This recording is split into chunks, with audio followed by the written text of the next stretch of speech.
2018 August മാസം 12-ാം തീയതി NASA അവരുടെ അഭിമാനകരമായിട്ടുള്ള ഒരു സ്പേസ് ക്രാഫ്റ്റിനെ അന്ന് വിക്ഷേപിച്ചു. ആ സ്പേസ് ക്രാഫ്റ്റിൻ്റെ പേരാണ് നാസയുടെ സോളാർ പാർക്കർ പ്രോബ്. അതിൻ്റെ ലക്ഷ്യസ്ഥാനം സൂര്യനായിരുന്നു.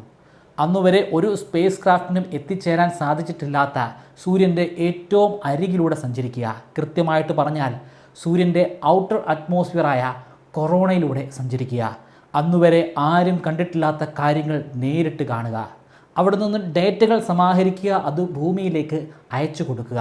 സൂര്യനുമായി ബന്ധപ്പെട്ട് നമുക്ക് ഉത്തരം കിട്ടാത്ത അനേകം ചോദ്യങ്ങളുണ്ട്. ആ ചോദ്യങ്ങളുടെ ഉത്തരം കണ്ടെത്തുക.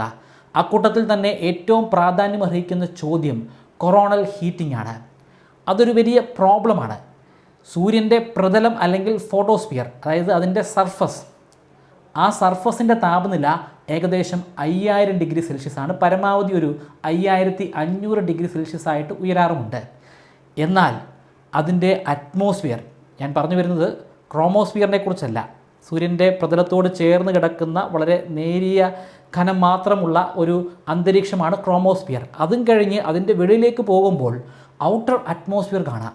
ആ ഔട്ടർ അറ്റ്മോസ്ഫിയറിൻ്റെ പേരാണ് കൊറോണ. ആ കൊറോണയുടെ താപനില അത് 10,00,000 ഡിഗ്രി സെൽഷ്യസ് ആണ്.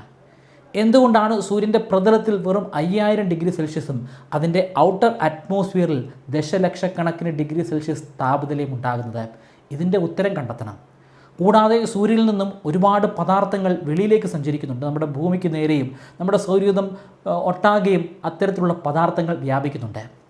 സോളാർ വിൻഡിൻ്റെ രൂപത്തിലും സോളാർ ഫ്ലെയറിൻ്റെ രൂപത്തിലും കൊറോണൽ മാസ് ഇജക്ഷൻ്റെ രൂപത്തിലുമാണ് അത്തരത്തിലുള്ള പദാർത്ഥങ്ങൾ എത്തിച്ചേരുന്നത്. എന്നാൽ ചില ഘട്ടങ്ങളിലൊക്കെ അവയുടെ ആക്സിലറേഷൻ അല്ലെങ്കിൽ വേഗതയിൽ ഉണ്ടാകുന്ന വർധനവ് അത് അവിശ്വസനീയമായിട്ടുള്ള ഒരു വർധനവാണ്. എന്താണ് ഇതിൻ്റെ പിന്നിലുള്ള കാരണം? ഈ രഹസ്യങ്ങൾ അന്വേഷിച്ചാണ് സോളാർ പാർക്കർ പ്രോബ് പോയത്. നിലവിൽ സോളാർ പാർക്കർ പ്രോബിൻ്റെ സ്ഥാനം സൂര്യൻ്റെ ഔട്ടർ അറ്റ്മോസ്ഫിയറായ കൊറോണയിലാണ്. കൊറോണയിലെ താപനില ദശലക്ഷക്കണക്കിന് ഡിഗ്രി സെൽഷ്യസ് ആണ്. അവിടെ നിൽക്കുന്ന സോളാർ പാർക്കർ പ്രോബിന് ഒരു തകരാറുമില്ല.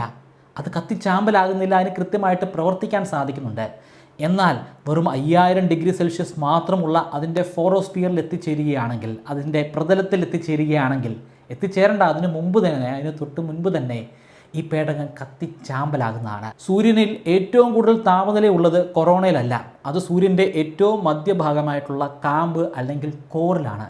അവിടെ ഏകദേശം 1.5 കോടി ഡിഗ്രി സെൽഷ്യസിൻ്റെ താപനിലയാണ് ഉള്ളത്.